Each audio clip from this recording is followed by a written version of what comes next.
So hello and welcome back, everybody. So in this summit, we're talking all about love and how to flourish in your sacred union while ascending in consciousness.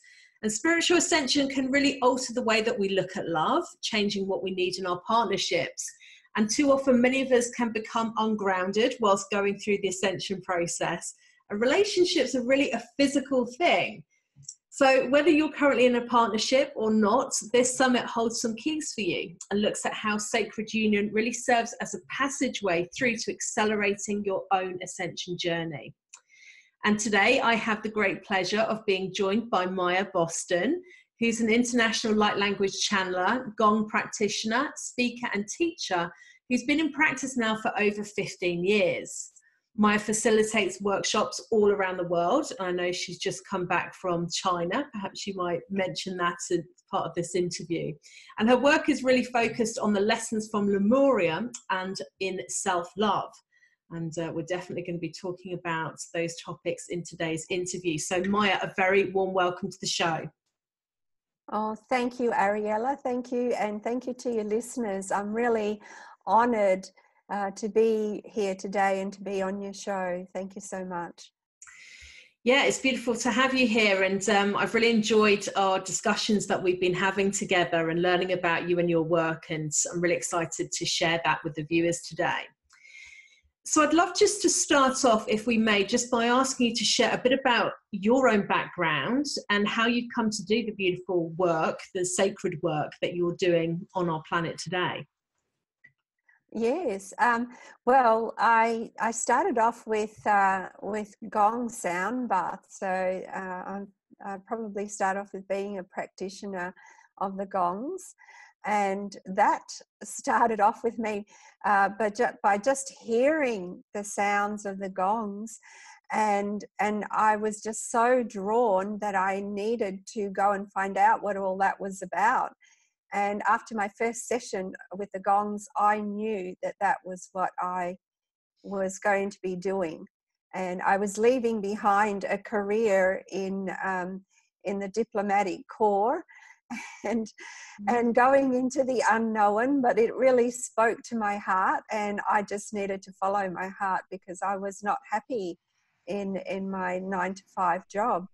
And so taking that leap of faith, I was able to step onto my true path and continue, and have continued with that ever since. It's just allowed me to grow and to be who I truly am. And just because I'm curious, may I ask for you what age you were when that transition happened? Because I am seeing a common trend with people, so I'd love just to, out of curiosity. So I would have been in my early 40s. Okay. Yeah, because I'm noticing that it's sort of between the 35 to 42 mark that a lot of us go through these transitions. So for me, I was in corporate for 16 years. You know, when I was 36, I went through my sort of multi-dimensional awakening. I've been transitioning. So yeah, I'm just curious. So, and how did you get into, so I know you've had many, is it past life memories about Lemuria? Yeah, I'd love to hear about some of those, because that's really, you know, a lot of your work, isn't it? It is a big focus of my work these days. And I would have to say that I had like past life recall. It was like an image that would come to my mind, and I was getting them, I think, for most of my life, but I wasn't understanding what they were about. And I traveled to South America in 2011, and since 2011, that's when they've really started coming in thick and fast. And so they were like pieces of a puzzle that were coming together, and I just couldn't see the big picture because there weren't enough pieces in place. But after 2011, I was getting more and more pieces falling into place. So then I began to understand this is a lifetime, a past life. And then how far back was it? What is all this about? And so I've just been collecting the information ever since, and I've pretty much got enough information now to start writing a book, which I'm hoping to start that in early 2019. Wow, amazing. And how do you experience these memories? Do they all come through in the same way, or different pieces, different ways? Yeah, they come in different ways. Different things trigger them, Mhm. but they're always a picture and a feeling. And you know, they say a picture has 1,000 words. That's certainly, I think, if we were telepathic, you know, I could form a picture in my mind and send it to you, and you would have all the information that you need in that one image. All Mhm. your questions would be answered, because it's more than just the image. There's a lot of light codes that get transferred across with it. And so it Mm. gives you more the information than you probably even thought you needed. But that's kind of like what I was getting, was, you know, these images, and they just contained a lot of information, and I just had to put it together. Oh, fascinating. And do you know who you were in Lemurian times? Have you discovered that? Yes, I was a priestess in the temple of Mu towards the end times of Lemuria, and my name was Alel-Ha, and I was a young priestess still. And as Lemuria was sinking, and it sank slowly, by the way, it wasn't a traumatic, you know, volcanic explosion, fiery ending. It was a slow sinking. We decided in Lemuria that the best thing to do would be to send out people in the canoes. And so one of my images is me sitting in the front of a canoe, and the men are paddling behind me, and I'm in the front, and I'm holding a sun disk, and it's about this big. It's about as wide as my shoulders, and the sun disk contains a lot of the teachings from Lemuria. And there are many other canoes around me, and we are heading towards Peru, and I'm in constant um, connection with the Star Mother, because we're sailing into the southern hemisphere, and we don't know how to navigate by the stars in the southern hemisphere because we've never seen them. So I'm needing to get her guidance on which star to follow now, so that we end up where we're meant to be. And Lemuria sent out many canoes in that way, and Lemurians went all over the world from Lemuria. They went to what today we call present-day Mexico. Of course, Lemurians ended up in Shasta, on Easter Island, which is now known as Rapa Nui, even as far as the North Island of New Zealand, and there's still one remaining tribe who know that they are direct descendants of Lemurians. And then also, of course, Lemurians went as far as Egypt and Tibet and India as well. So, and the purpose was to anchor the light in all points of the planet, and so that should humanity ever require the information, should humanity ever require the light codes, they would be available, because they are anchored in the planet. And they are to this day, because I've traveled to many of those points on the planet, and I have integrated the information from those sacred sites. Wow, that is so fascinating. That's really incredible. Yeah, that you've had those memories and those experiences. And I'd love to hear about the light language. So when did this first come in for you, and what's the story there? Oh, it's been coming in for a few years now, but I've been suppressing it. As you do, kind of think, no, this can't be right. This is, you know, if I speak like this, people think I'm strange, and I suppressed it for a long time, and I only it was only maybe in the last 18 months that I've been pushed. I mean, literally, they pushed me in the back. You know, like if you wanted someone to step forward, you'd push them from the back, and they'd have to take those few steps forward. I was literally pushed to speak up, you know, because they'd prompted me in nice, gentle ways, but I wasn't listening and I was resisting. So I've come out with the light language. I've come out of the closet. That's awesome. Yeah, I identify with the being pushed in the back. Sometimes we create these situations, don't we, where the only way forwards is forwards. So yeah. Well, that's incredible, and I know that I'm hoping a little bit later there might be a chance to share some of that with the viewers. Light language, it's always just so beautiful to hear. I love hearing it, and I know our viewers do as well. Very quickly, just because we're in the flow of sharing, I have spoken light language for quite a few years. Most of the time it comes through when I'm asleep. And when I was growing up, when I was sort of in my 20s, early 30s, I didn't know anything about the light language. So it was very frightening. And sort of ex-boyfriends would say to me, you were speaking in like some sort of Hebrew or alien language in your sleep last night. And it was very fluent. And I would be like freaking out, like, what are you talking about? And, you know, it's kind of like after you hearing it from a couple of different boyfriends over the years, you know, it's like, okay, this is a phenomenon that is actually occurring to me. So it was quite a relief when I actually heard about light language and, you know, what it is.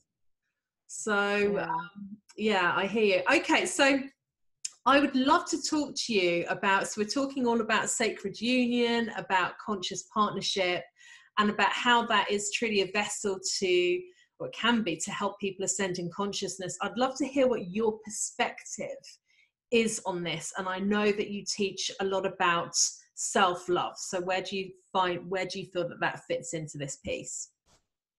Well, self-love fits into the piece because first and foremost, you have to have a relationship with yourself.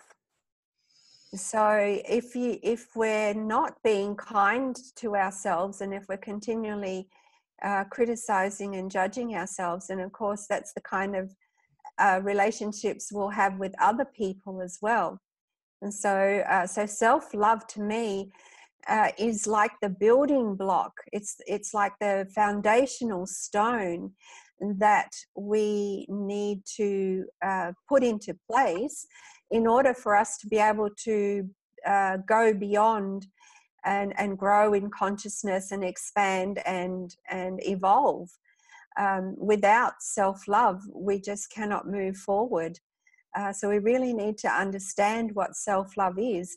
And lots of people think they understand what self-love is. And sometimes it's called self-love and sometimes it's called self-care. But it's not indulgent. It's not something indulgent. It's not an act of switching off from the needs of others, for example, but rather it's an act of nurturing yourself and feeding your soul in a better way than you have before. So could you give us some examples about that? That's a really, I'm really loving the distinction. Could you perhaps give us some examples of what it might look like for the viewers? Okay, so you might have come home from work and be feeling really tired, and you've had a really hectic day at work, and you've missed lunch even, and you're really looking forward to getting home and having something to eat. And you know, a really good friend rings up and says, you know, they're in a really bad space, and it's an ongoing thing with your friend, and so the choice you're faced with is, do you take care of yourself first by your own needs, by, you know, making sure that you eat a proper meal and get enough sleep that evening? Or do you run to rescue your friend and neglect yourself in the process?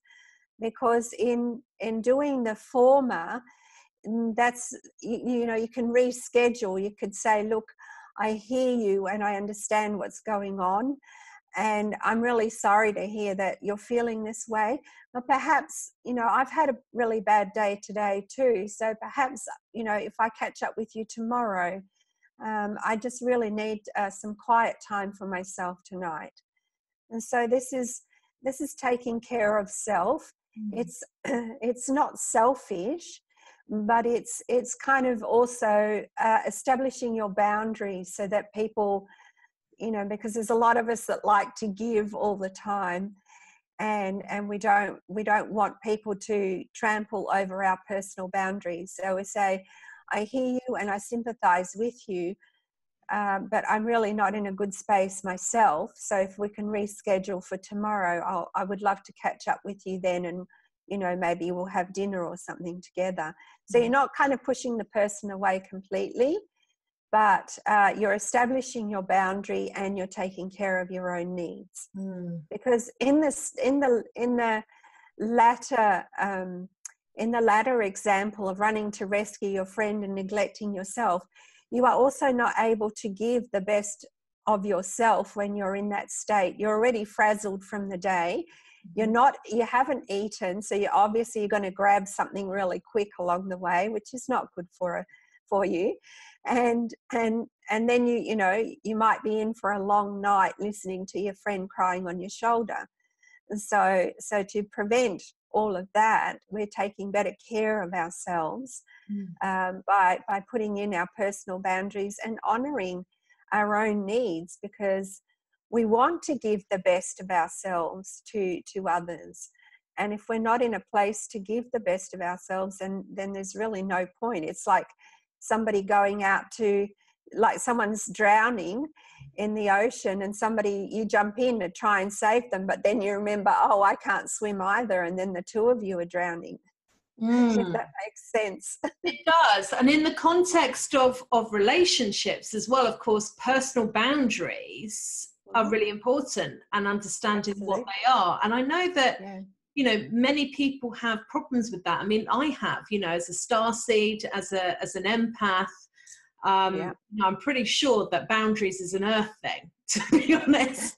You know, I'm pretty sure it's a physical thing, and where I'm from, we don't have them. So it has been, you know, it's and for many of our viewers, it's, you know, and for just many people, you know, I think a lot of humans struggle, you know, to know what their needs are. So how can we get clear on what our boundaries are, and, you know, particularly in relationships?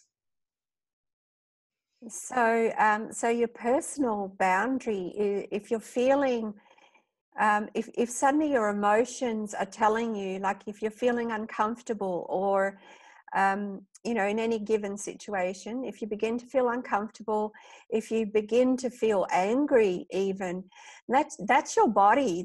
These are your emotions speaking to you and telling you that something is not right here. And so you've got to start to pay attention to that, because obviously a lot of us don't. For me too, it was a learnt thing. You know, I would always just be a yes person. I would be a people pleaser. and we can't be people pleasers, because there has to be a balance in life. We have to balance between the give and the take. We have to replenish in order to be able to give the best of ourselves. And if we're not replenishing, and we're not saying, you know, I really, and truthfully speaking to the other person, I really felt uncomfortable when I heard you say X, Y, and Z, you know, then this is, you know, this is not good for relationships, and this is a suppression of emotions. And then, as we know, sometimes emotions, you know, it can take, you know, it could be the straw that broke the camel's back. It could be something completely unrelated, and your pot boils over and you explode for no reason and out of proportion to what's going on around you. And you know, and it's all because we're suppressing. But if we put our personal boundaries in and say, I really felt that was inappropriate, I felt, you know, when I heard you speak, I felt uncomfortable, then we're speaking our truth. We're not suppressing it. And this makes for better relationships, because sometimes the other person isn't doing it on purpose. They're completely unaware. And if you don't tell them, how will they ever learn? So this is why it's important to actually speak your truth in a relationship of any kind. Yeah, absolutely. So understanding our boundaries, communicating our boundaries, very important. Now, the bit that I always find is kind of the spanner in the works that gets thrown in is how do you know that, because that is based on what you've just said there, is based on us having the right perception of what is playing out in our relationships, which is not always the case. Like, our perception changes how we view situations, how we view our relationship dynamic. That perception of somebody, you know, we might perceive that somebody has crossed our boundary, that somebody has like disrespected us in some way, or perhaps been abusive in some way, but maybe it's our perception of the situation, and maybe it's not actually a fact, because we're still learning and growing all the time through our perception. So where does that fit in? But that also fits in, because if you perceive that someone is overstepping your personal boundary and you speak up about it, then the other person also then gets an idea of whether they have unintentionally overstepped your boundary, or whether it was intentional. But this is opening the communication channels here.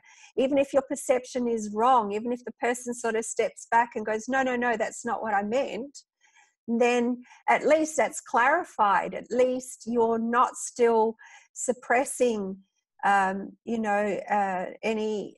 emotions of anger or hurt, and it all gets opened up and spoken about, and each party can see what's going on. So one side that's perceiving can maybe realize that they're being overly sensitive, and the other side can decide that, okay, I need to communicate more clearly here of what my needs are. So again, we've opened up the channels of communication. So either way, it's a win-win.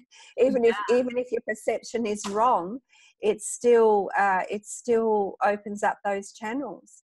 Absolutely. Yeah. And I think that's a great point. I think it depends on how you express, how you express it. I don't know if you have any examples of any wordings, because, if you are accusing somebody or blaming or lashing out, you're probably not going to have this beautiful open discussion, right? And right. Evolve together. So, and so you stay calm, and you take a deep breath into, okay, I think this person's being really rude to me or disrespecting me. So then you just take a deep breath into that, and in that moment you just ground, and you always speak in I statements. So I heard you say, because this is what you're hearing, this is what you've perceived this person to say. So when I heard you say X, Y, and Z, not you made me feel uncomfortable, but those words, made me feel, I felt uncomfortable hearing those words. Yeah. So we're not blaming the person. Yeah. We're speaking in I statements, and we're merely expressing our perception of what has just occurred. And in that way, we don't inflame, because the minute we start pointing the finger and saying, you made me feel, in that very moment, the other person starts getting defensive, and then you can never have this lovely discussion, as you put it. Yeah. So, I statements, I like that. Yeah. My experience of this situation was. Yeah. So I felt, I heard, I saw. It's always about yourself because it's your perception of it. As you said, your perception could be wrong. But in that case, if that's not what the other person intended, then that could be clarified. Yeah. Cool. It's such a maze, isn't it, Maya? It's But, but, I know a lot of us haven't been taught this, and it's really difficult for some people to even begin to get their minds around this concept. But it's got to be how it is, because otherwise we'll be at each other's throats. We'll never have that beautiful conversation because we'll just stay angry at each other, and this is sort of a more productive way of communicating with others, so you're honestly communicating about your feelings honestly and openly, and sometimes, like if it's in a work situation, for example, and this is going on, and you've tried all the I statements and things are still not working out. Sometimes, you may need to have a mediator to help resolve the issue. But there's a lot that we can do before it gets to that point. We can really, and we can agree to disagree as well. Yeah. We don't always have to agree that, the person might not have intended to be rude, but you perceive them to be rude, and they don't want to admit, and and then it starts, okay, but you've communicated that you have perceived their statements to be rude. Mm-hmm. At least there's letting the other person know that they have overstepped a boundary. Mm-hmm. Yeah, boundaries are so important, and I think it's a really good exercise to learn what yours are proactively as opposed to reactively. Get triggered like, oh, okay, yeah, yes, that was a boundary. Absolutely. But again, we don't get taught this, so yeah. But I don't know, some of us are a bit slow in picking up, like me. Yeah, and me. But I eventually learned how to do that, how to sort of speak up and say what I'm feeling and what I perceived using my I statements. I would sort of do the extremes. Either I wouldn't say anything at all, or I would just be one massive reaction. It's either or. So I'm very grateful that for the sort of self-development and spiritual evolution communities. What can I say? Okay, so in terms of sacred union, in terms of ascending in consciousness, what is your take for the viewers who are perhaps not currently in a relationship? Are they at a disadvantage to viewers who are in relationship in terms of expediting their ascension journey, do you feel? Absolutely not. They're not at a disadvantage at all. A relationship, as I said in the beginning, is first and foremost relationship with yourself, and we really need to establish good practices, as in self-love and nurturing self, for ourselves first and foremost, so that we can be the best version of ourselves for others.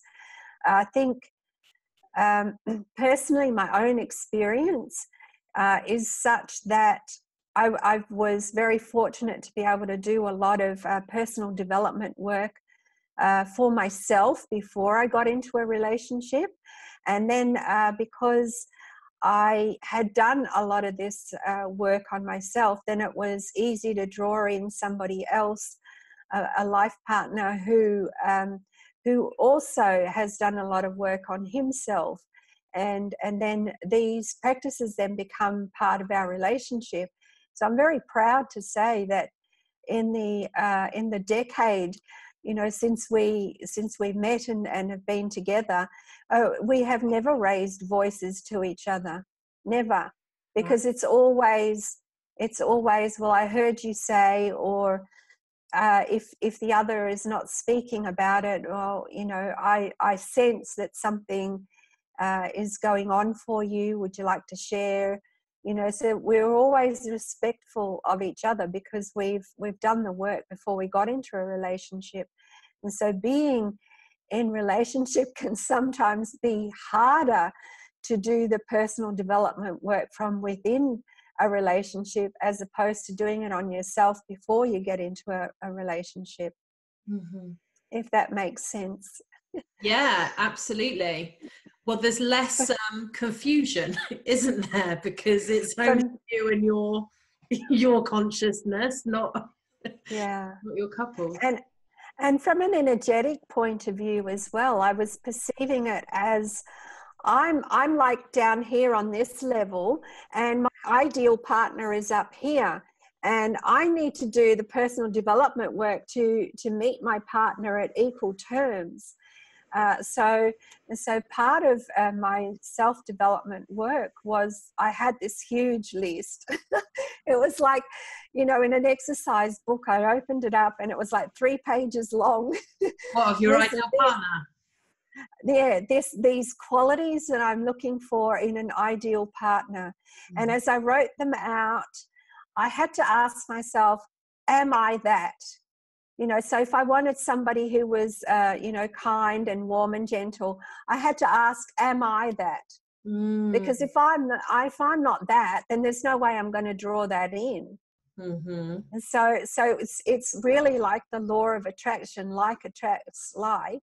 Mm-hmm. And I had to I had to become the best version of myself as I possibly could to draw in my most ideal partner. And so for us, for me and for us, fortunately, he's also done his personal development work, and so we're on the same page.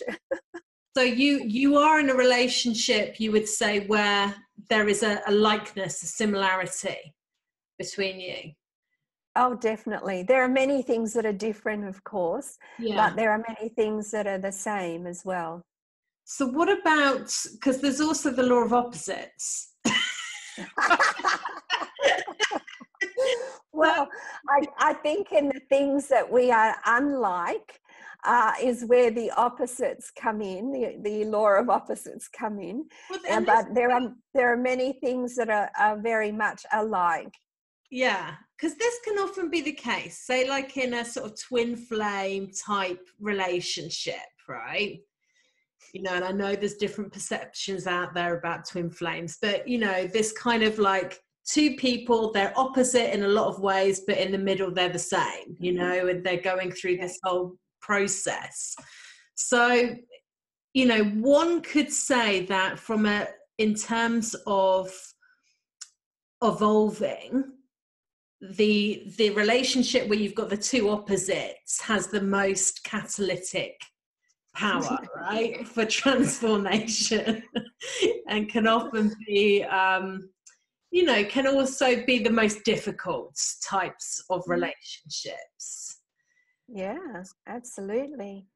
And it doesn't, just because we have a lot in common, it doesn't mean that we still haven't grown throughout the relationship. We still, like everybody else, we still come across challenges, and but we find we work together through the challenges. We co-create, so we're really more like we're two members of a team working together, as opposed to working against each other. And yes, I have in the past myself been in quite dysfunctional relationships, and where the opposites have been quite volatile. And I really felt that I had always known in the deepest part of my heart that there is a better way of having relationships, but I didn't discover that until I decided to do my personal development work.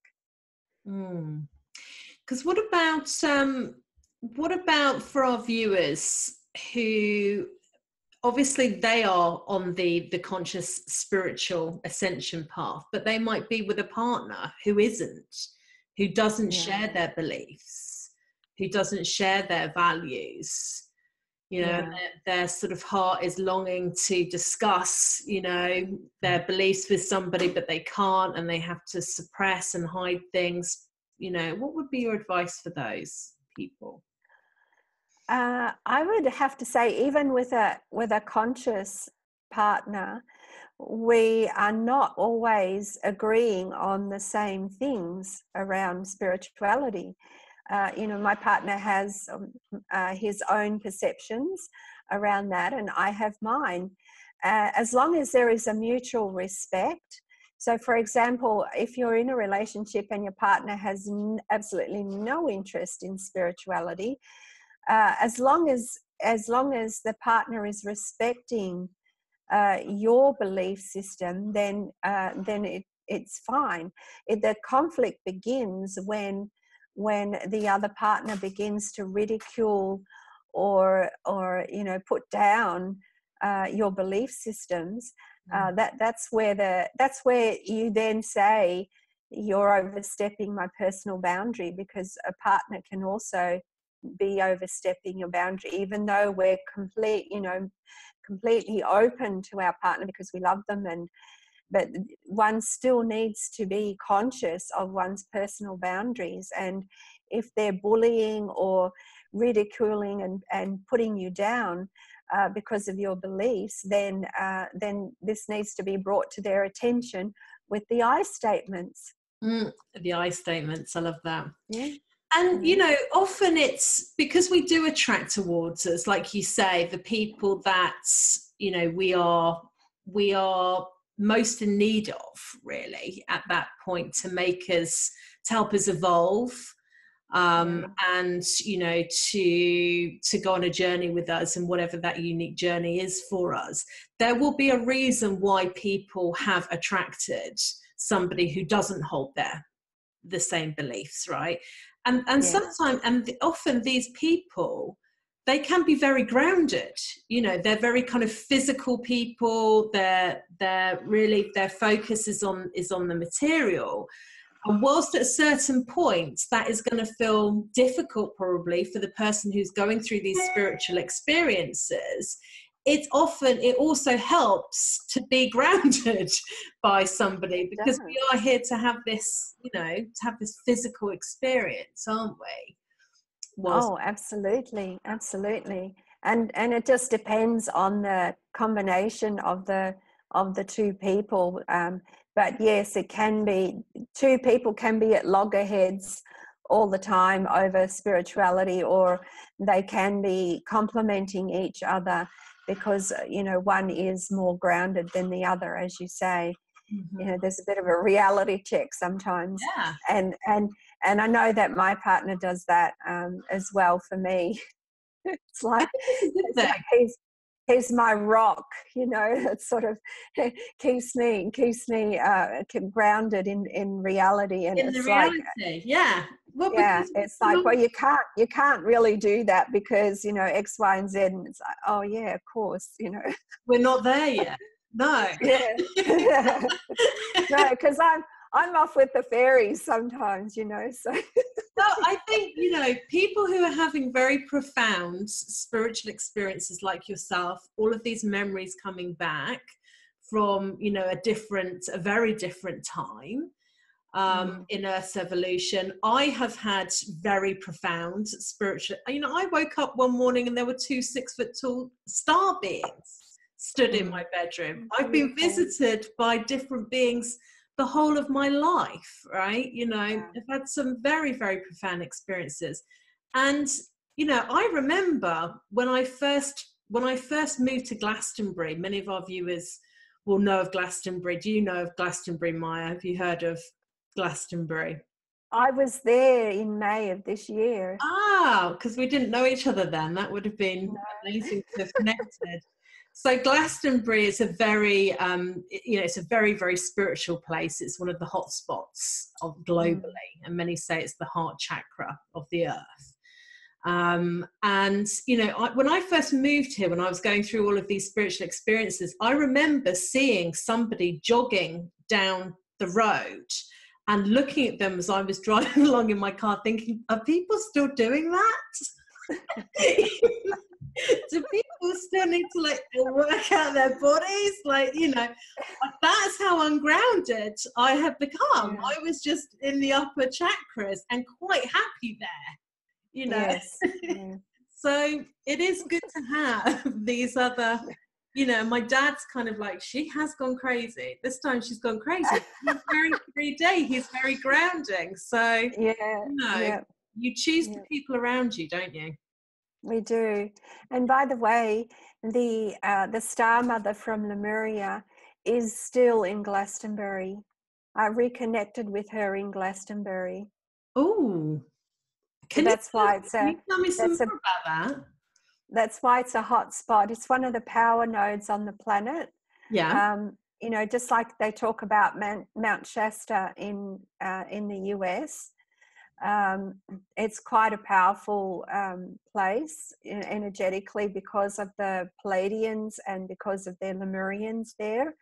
And Glastonbury is another one of those places, but especially so because it is the actual Star Mother from Lemuria that is still in a quantum state in Glastonbury. So what is the Star Mother?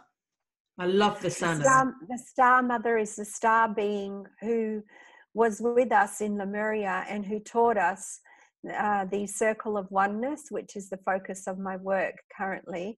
I teach the 6 aspects of the circle of oneness, but these are actually teachings from the star beings, from the Star Mother. Well, there we go. Wow, that's incredible. So yeah, I'd love to talk to you more about that.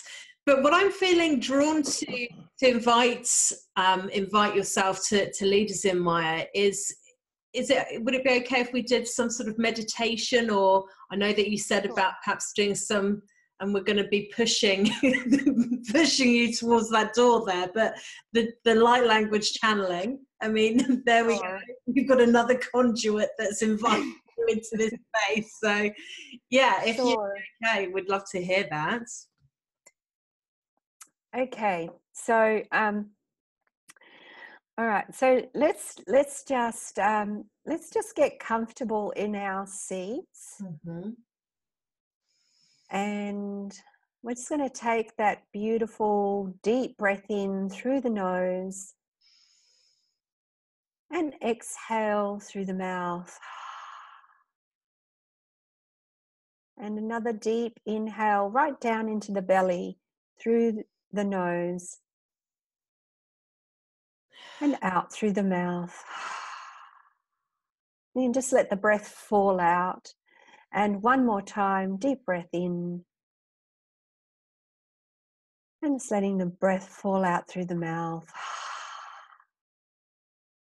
And just get into your normal rhythm of breathing, but still taking deep breaths right down into your belly, but just in your own natural rhythm of breathing.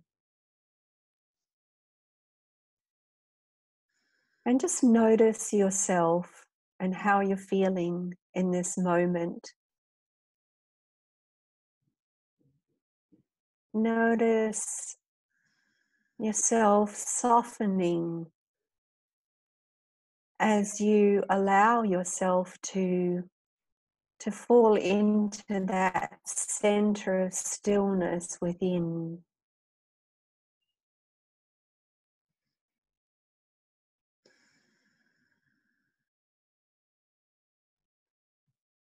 And just continuing with that deep breathing.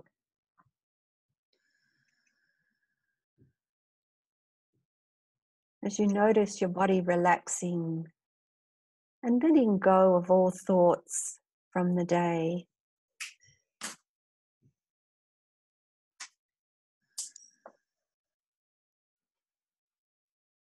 And I'd like you to recall a memory. And it could be a memory from the distant past, or it could be a memory from some time recently. And the memory is of when you were happy, when you were feeling joyful, when you were maybe laughing right down from your belly. And just recall that situation and really relive it moment by moment in your mind. And as you're reliving it in each moment, recall the emotions that accompany that situation. So we're going from engaging the brain to connecting your brain with your heart. So dropping your awareness into your heart and really feeling the joy, the happiness, the laughter in your heart.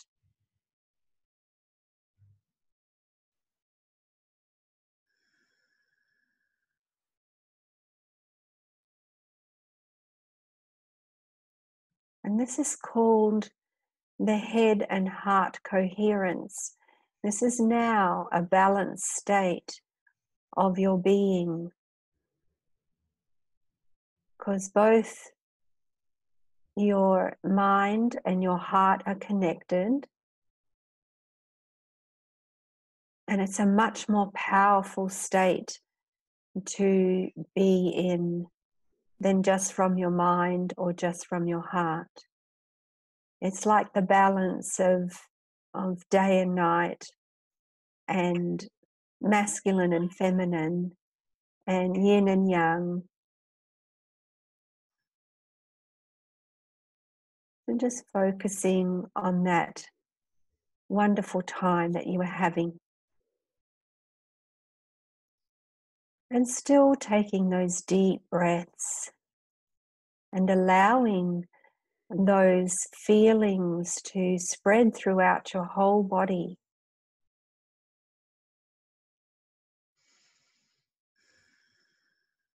So that every cell in your body is laughing, is celebrating, is joyful, is happy.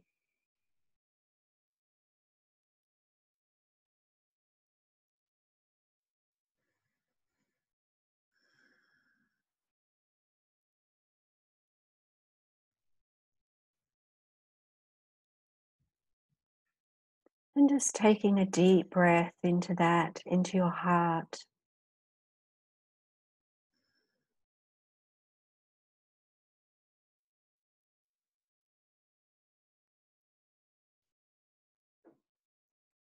And while you're still in this balanced and meditative state, I will now channel a message from the Star Mothers.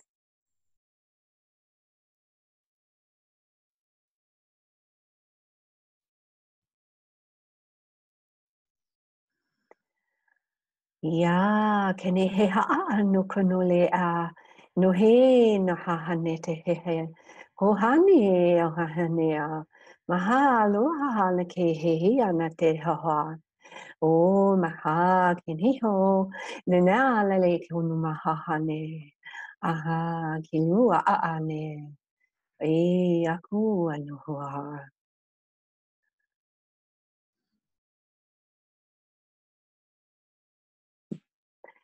And the Star Mothers are wishing you to know that your original blueprint contained the emotions of joy and laughter and celebration and happiness. This is your original state, dear human. For so long now, you have been asked to be quiet and solemn during your prayers and meditations. And the greatest gift that you can give to yourself and give to others and give to us is celebration and laughter and joy, for it is within you.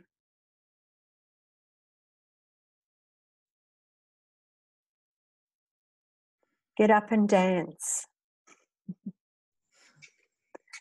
Throw your hands in the air and laugh and be joyful, for this is your natural state. Because we celebrate and rejoice and laugh with you. We are always with you. We have been since your beginning on this planet. You are never alone.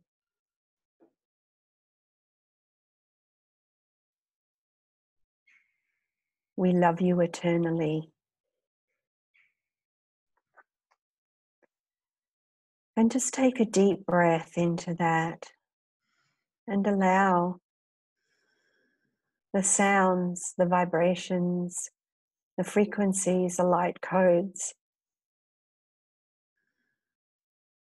to permeate your being, and allow yourself to begin to process this information.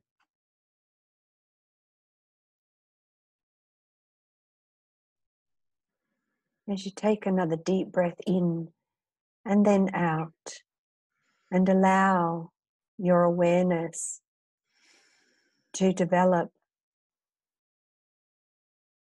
And one more deep breath in and out as you begin to move your fingers and your toes. And when you are ready, open your eyes and become fully present.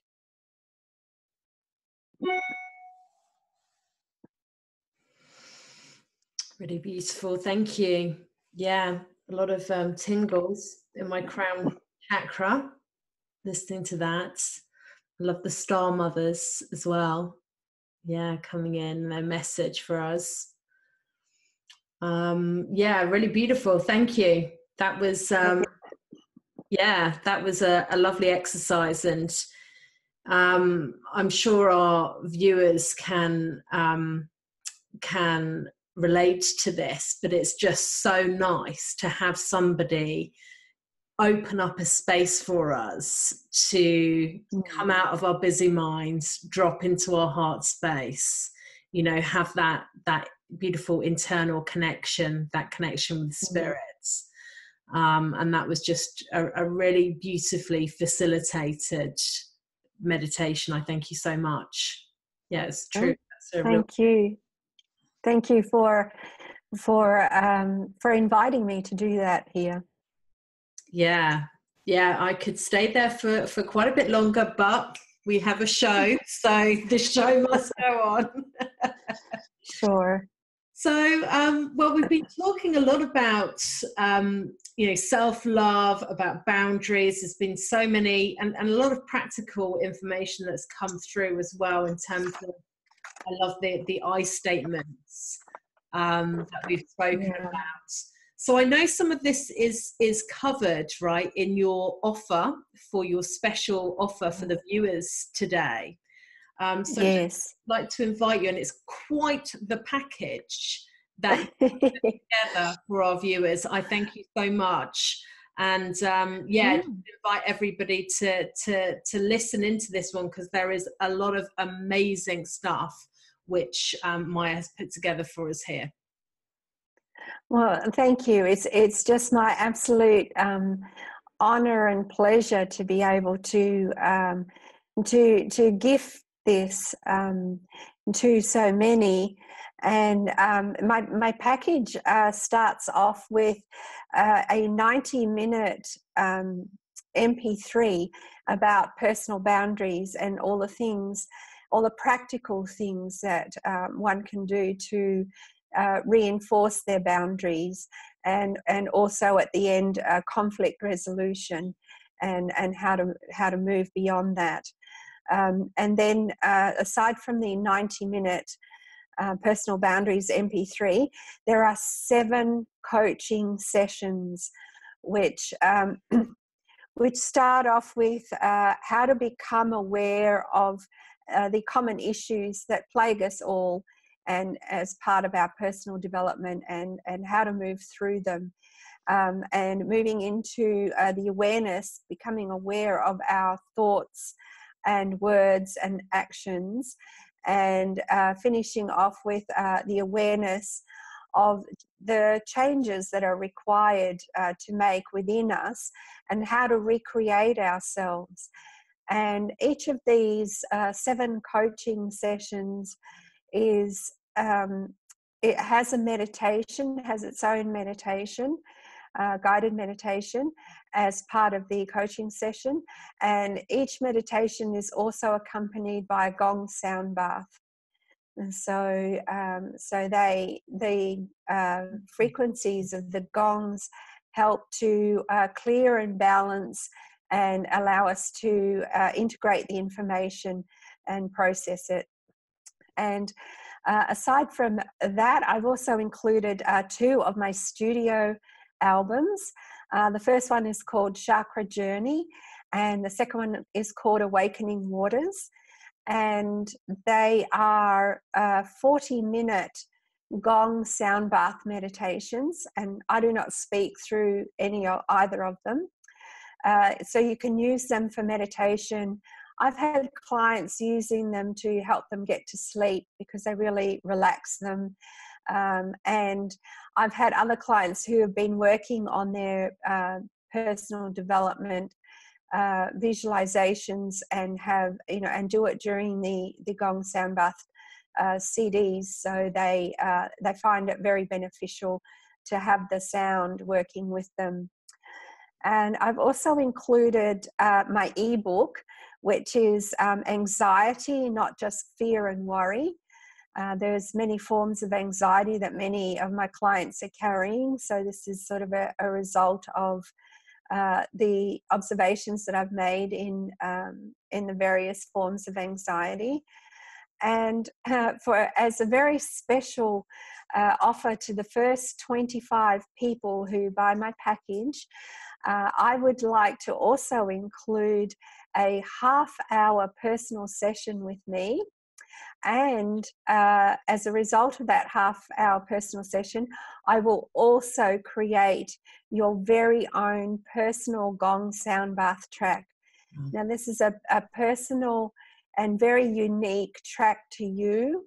It's usually at least 15 minutes long. I create it for you after I've spoken to you and what you would like me to focus on during the session. And I also bring in light language and some toning with the gongs. So I have had so many clients that have benefited from their personal tracks.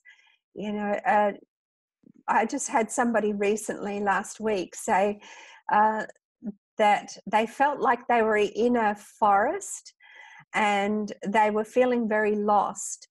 And after listening to their tracks several times, they found themselves, and they're not in the forest, and they just have not felt like this before.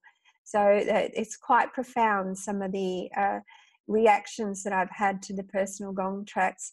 Some people react to them quite quickly, and some people need to listen several times over before they've processed the light codes that are embedded in the track. But I just thought, as a special offer for the first 25 people, I would like to offer those 2 extra little things as part of the package. Wow, that is a huge package. And so we'll say the price in a minute, but so just to recap on just something that you said, part of the 7 coaching sessions, there's stuff in there about self-love, isn't there? Oh, absolutely. Yeah. They're all aspects of self-love. I mean, we can use the overall term self-love, but it's like an umbrella term. And then under self-love, how are all the ways that we can self-love? How do we recognize some of the self-defeating habits that we have, whether they're physical habits or whether they're thoughts, that we have, but they're patterns of behavior that are self-defeating. So how do we recognize them, and what can we do about them? And each coaching session has a meditation that accompanies that particular coaching topic, and the gong sound bath that goes with that meditation and the topic. Wow. And all of that for just $97. Yes. Is incredible. I'm excited. It's like Christmas. and the first 25, as Maya said, the first 25 people get half an hour personal session with you and the personalized gong track as well. So yes. I highly suggest, whilst you're watching this, viewers, that you go on today's email and click the link and sign up, because this is going to go fast. So yeah, I mean, that's a huge package anyway. And then to have the 30-minute private session with you on top is just, it's the cherry on the top. And yeah, thank you so much. What is that discounted from? Because I know that that's normally a lot higher. Oh yeah, I think the value is around $620. $620. Wow. Yeah. To $97 for our summit viewers. That is very generous. Yeah. And I thank you so much. That's a beautiful offering. That it's my absolute pleasure. I just love it, and I'm just so excited for the for the people, the first 25 who get to buy the package, because then I get to create your own personal gong track, and it is one of my most favorite things to do. I just love it. I love that, and you can tell you can tell that the light that's beaming out of you right now. Yeah. Very palpable. Well, thank you, Maya. I mean, I've just absolutely loved speaking to you. Thank you for everything that you have shared, everything that you have opened up for myself and the viewers as well. Yeah. And yeah, it's just been a true joy having you on the show. Thank you. Well, thank you, Ariella. And it's been an absolute joy and pleasure to be here as well. And yeah, just from my heart to yours, thank you. Yeah, thank you. And thank you to everybody who has listened to today's interview.